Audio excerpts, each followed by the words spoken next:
Il y a quelques années, j'étais toujours dans une situation très frustrante, où les factures s'accumulaient constamment et où je n'avais pas d'argent pour les payer. Si vous avez déjà été dans cette situation, vous savez que cela peut être très stressant et difficile pour vous. La bonne nouvelle, c'est qu'avec le temps, j'ai réussi à me sortir de cette situation et vous le pouvez aussi. Par conséquent, dans la vidéo d'aujourd'hui, je vais partager avec vous tous les conseils, astuces et stratégies que vous pouvez utiliser pour vous sortir de cette situation et, espérons-le, prendre de l'avance dans vos finances personnelles. Restez à l'écoute! Bienvenue sur Rich Mindset, la chaîne de contenu qui vous dévoile tous les secrets que personne ne vous apprend sur vous-même et sur notre société. Pour ne manquer aucun conseil, abonnez-vous dès maintenant et activez la cloche pour recevoir des notifications de tous nos derniers posts. Merci! Et maintenant, entrons dans le vif du sujet. Très bien, donc la liste commence par 1. Gardez une trace de vos dépenses. Vous avez probablement déjà entendu cela 1 million de fois et vous allez l'entendre à nouveau aujourd'hui simplement parce que cela fonctionne et parce que vous ne le faites probablement pas. En fait, cela devrait toujours être une priorité. Assurez-vous que chaque centime que vous dépensez est clairement comptabilisé. L'objectif fondamental du suivi des dépenses est de trouver et de supprimer les habitudes de dépenses inefficaces de votre vie financière. En outre, le suivi permanent de vos dépenses vous permettra de garder le contrôle de vos finances et d'encourager de meilleures pratiques financières, comme l'épargne et l'investissement.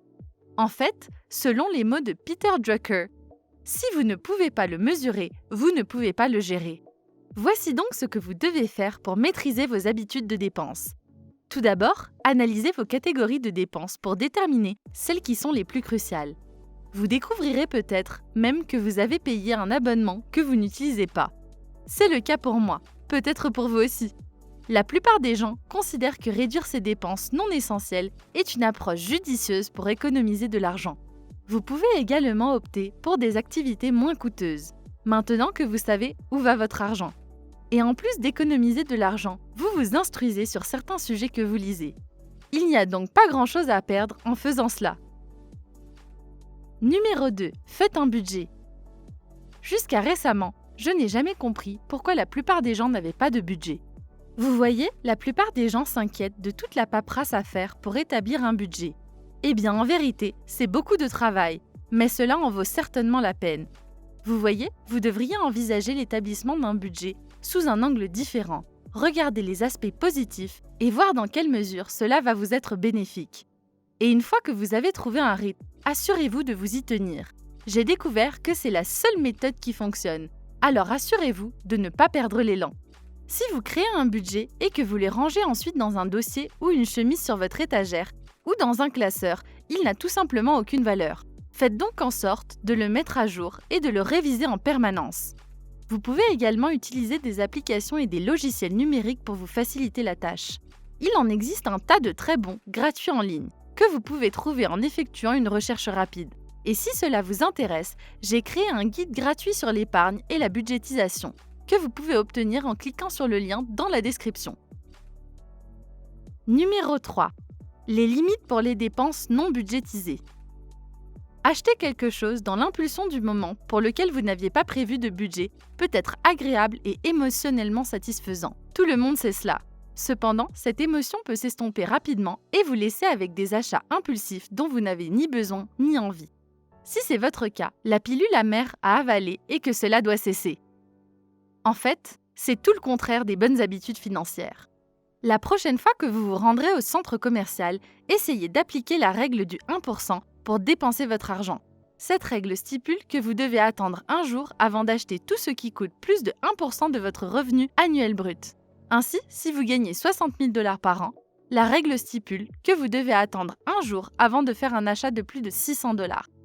Cette règle s'applique aux dépenses discrétionnaires pour des articles que vous désirez, mais dont vous n'avez pas besoin. En fait, vous devez vous demander si vous en avez vraiment besoin. Ou est-ce que je le veux ? Le délai de réflexion de 24 heures vous donne le temps de considérer votre achat.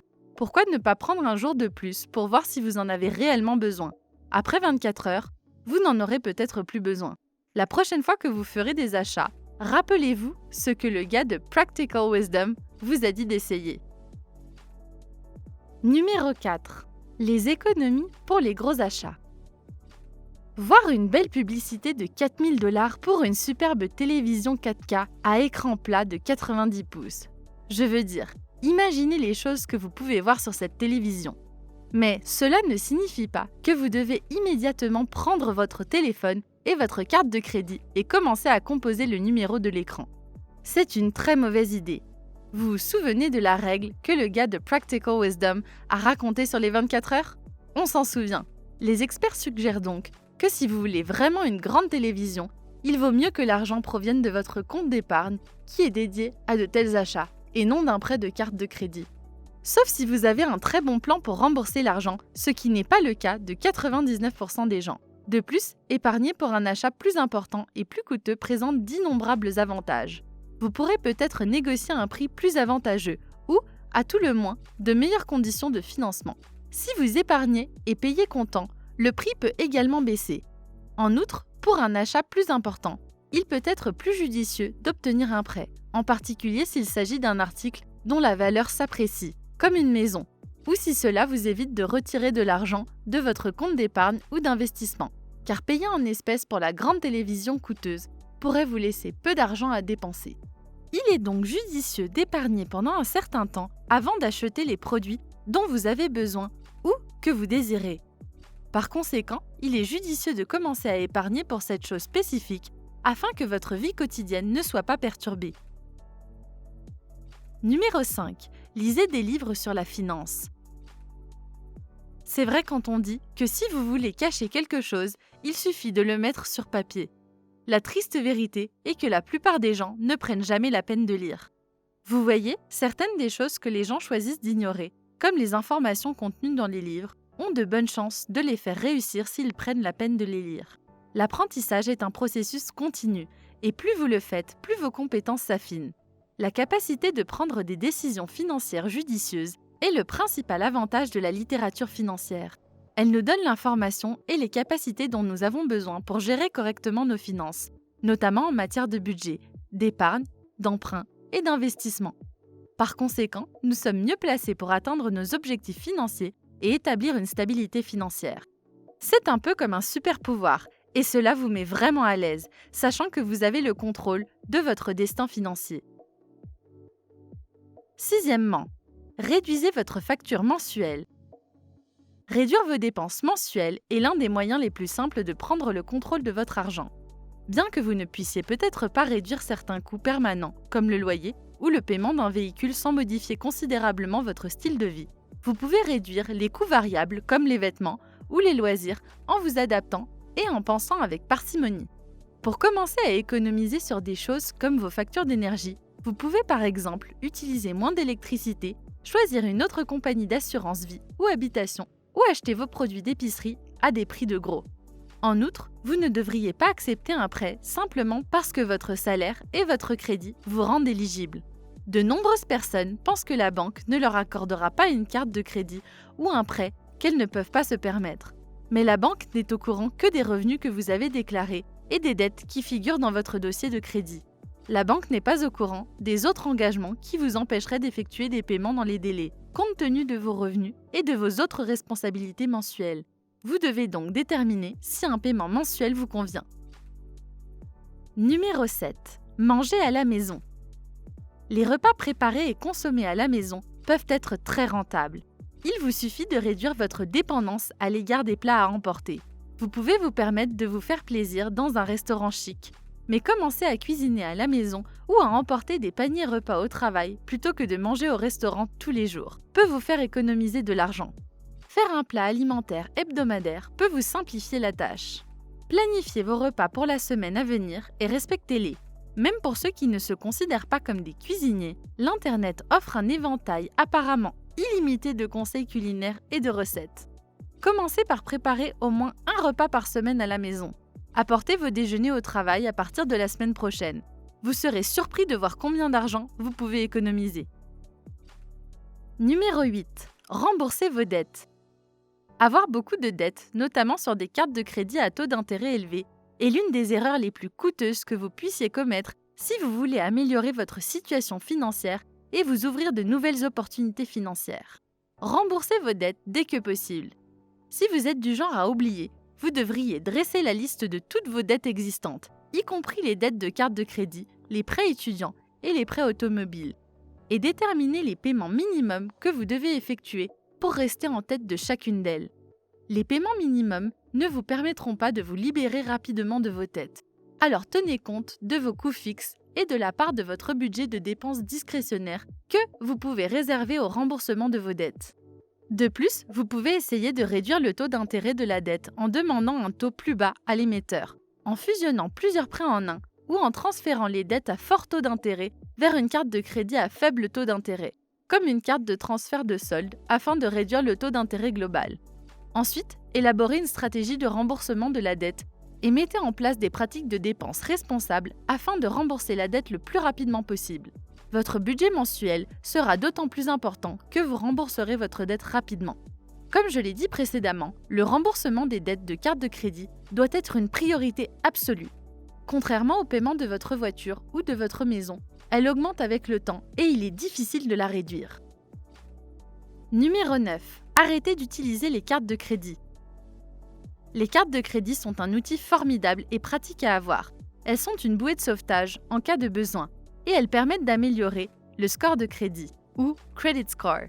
Cependant, pour certaines personnes qui manquent de maîtrise de soi et qui voient la carte de crédit comme un remède facile et disponible à leurs problèmes, celle-ci les enfonce rapidement dans le désastre.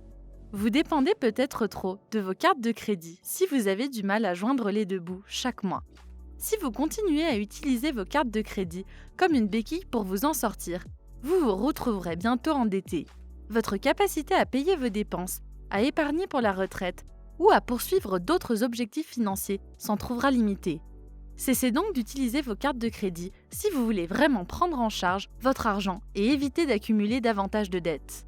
En plus d'établir un budget pour ne pas avoir recours au crédit, essayez d'utiliser de l'argent liquide ou des cartes de débit, d'ouvrir un compte d'épargne à court terme et d'en utiliser les fonds pour les achats importants, ou de laisser votre carte de crédit à la maison. Les cartes de crédit ont des taux d'intérêt élevés qui peuvent rapidement accumuler des dettes si elles ne sont pas utilisées judicieusement et peuvent causer un stress important en cas d'urgence parce qu'ils ont l'impression que leur argent disparaît trop rapidement chaque mois. Beaucoup de gens prennent la mauvaise habitude de dépendre de leur carte de crédit. Ils sont à bout de souffle et comptent sur leur carte de crédit pour tenir jusqu'au jour de paye après avoir payé les factures, la nourriture, le loyer ou l'hypothèque et d'autres dépenses.